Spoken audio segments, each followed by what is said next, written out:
Welcome to The Catholic Perspective, a podcast brought to you by rcspirituality.org. Enjoy the episode. In this conference, we will examine some characteristics of the miraculous image itself, and we will discover how they too reinforce the hopes and joys of the Advent and Christmas seasons. Before getting into the image, it is only fair to point out that plenty of critics have denied the authenticity of the events and the image of Our Lady of Guadalupe. These critics bring various arguments to bear in order to claim, basically, that the whole story was invented so as to trick the native Mexican people into becoming Christians. Many Catholics have responded to those arguments and criticisms through in-depth research and investigation. And although some faith-motivated interpretations of the image do seem to make some exaggerated claims, the research in general is quite convincing in its support of authenticity. The canonization of Juan Diego in 2002 and the insertion of the feast day of Our Lady of Guadalupe into the Church's liturgical calendar show that the official Catholic position is accepting of the authenticity, though the Church's main concern is the message contained in these events and image. Nevertheless, as with all approved Marian apparitions, the Church doesn't put its veracity on the level of dogma. Catholics are certainly not required to believe in Our Lady of Guadalupe or Our Lady of Lourdes or Our Lady of Fatima with the same divine faith that we have regarding God's revelation in Christ of dogmas like the Incarnation, the Resurrection, and Jesus' real presence in the Eucharist. Here is how the Catechism explains the value of approved private revelations like Our Lady of Guadalupe. Throughout the ages, there have been so-called private revelations, some of which have been recognized by the authority of the Church. They do not belong, however, to the deposit of faith. It is not their role to improve or complete Christ's definitive revelation, but to help live more fully by it in a certain period of history. Guided by the magisterium of the Church, the sensus fidelium, common sense of the faithful, knows how to discern and welcome in these revelations whatever constitutes an authentic call of Christ or his saints to the Church. You can learn more about the various criticisms and investigations from the books listed in the further reading section at the end of this conference. For now, let's take a look at the most evident symbolism contained in this amazing image and see how it continues to reflect and reinforce the Christmas message. Let's begin with the background elements.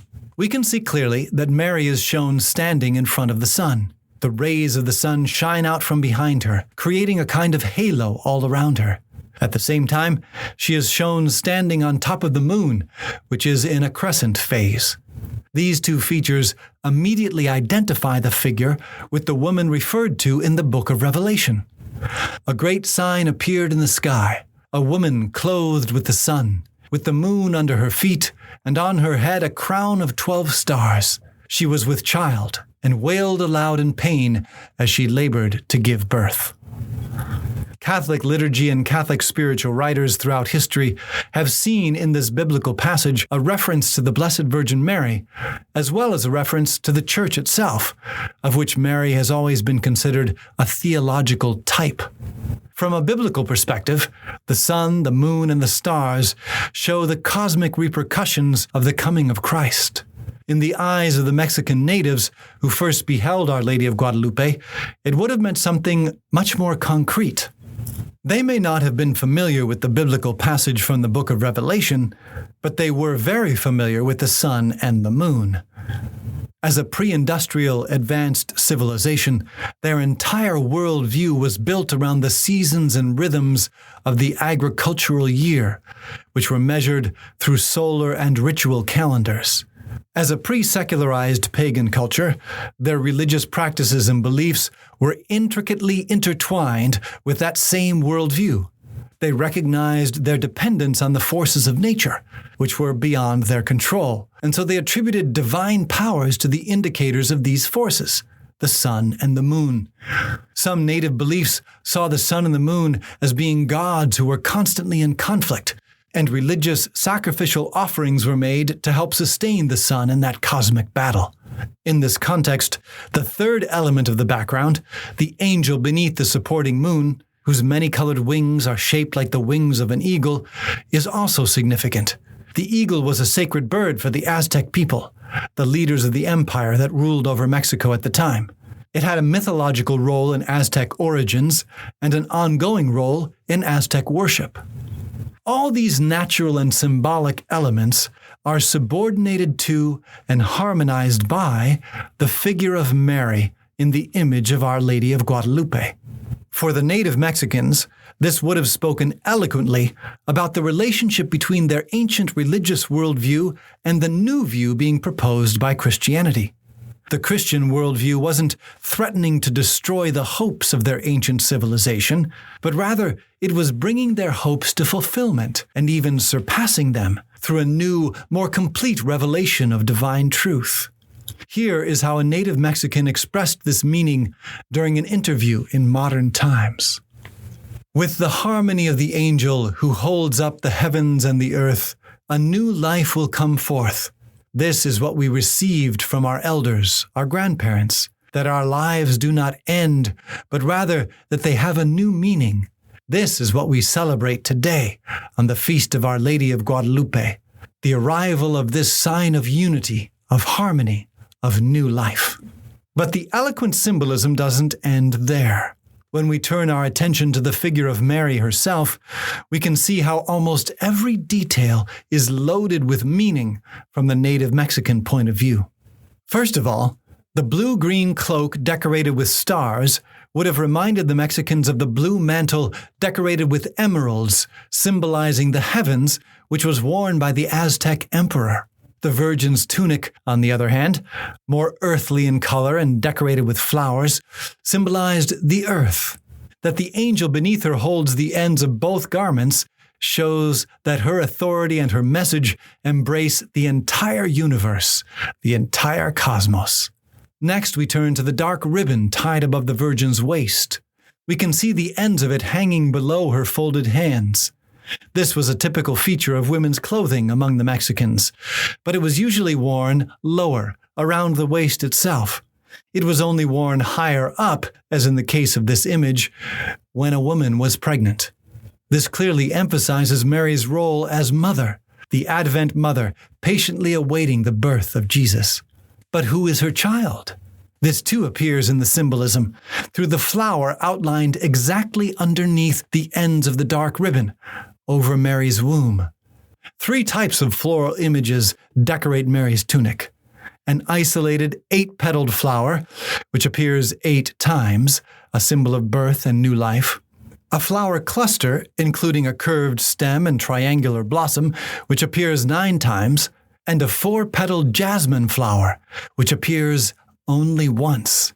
It is this flower that adorns the portion of Mary's tunic covering her womb, and its many-layered symbolism for the native peoples would have clearly indicated the uniquely divine nature of this woman's child.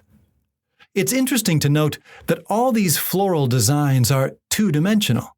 They don't undulate with the folds and the shadows of Our Lady's clothing, which is depicted in 3 dimensions.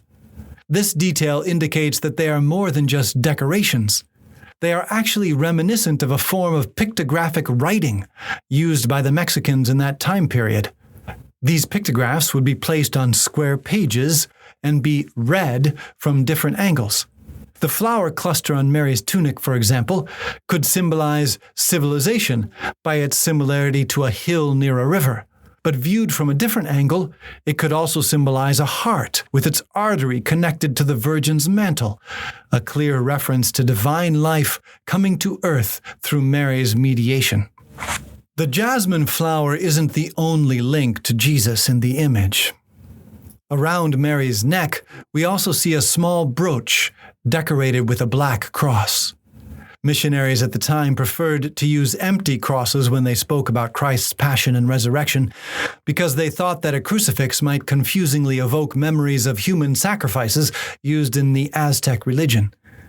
Above the brooch, Mary's face offers a tranquil and respectful countenance, emphasized by the tilt of her head and the averted glance of her eyes. both gestures indicating to the Mexicans that this celestial figure of Mary is offering a hospitable welcome to the viewer, while clearly not claiming to be divine herself. This humility also appears in the position of her feet and of her hands. Mary's hands, for the Spaniards at the time and for the Mexicans who had already had contact with the missionaries, would have clearly indicated that she is at prayer. But in traditional native religious practices, prayer was not only expressed in words and song, but also in movement, in solemn dance. The image shows Mary engaging in this kind of prayer as well. She is shown lifting one knee in what would have clearly been interpreted as a dance step. Mary, manifested in the image as a heavenly queen through her imperial garb and cosmic symbols, is also shown as the humble handmaid whose queenship clearly flows from her beautiful worship of and submission to God. Finally, the color of her skin is also remarkable. Mary shows herself to be what is called mestiza. That is, her skin is a mixed color, not so light as the typical Spaniard and not so dark as the typical Mexican. She shares the characteristics of both ethnic groups. Here again we see Mary building a bridge between cultures, harmonizing in her image the differences that were threatening to tear apart this society in the aftermath of the Europeans' arrival to the New World. Through all these visual elements, Our Lady of Guadalupe is helping to translate Christ and the Christian message into a language that could be understood and savored by the native Mexicans. The miraculous image's attention to so many details makes its appearance very similar to the appearance of Christ at the first Christmas, when God unmistakably revealed his care and his interest in each one of us simply by becoming one of us. You have been listening to The Catholic Perspective, a resource from rcspirituality.org.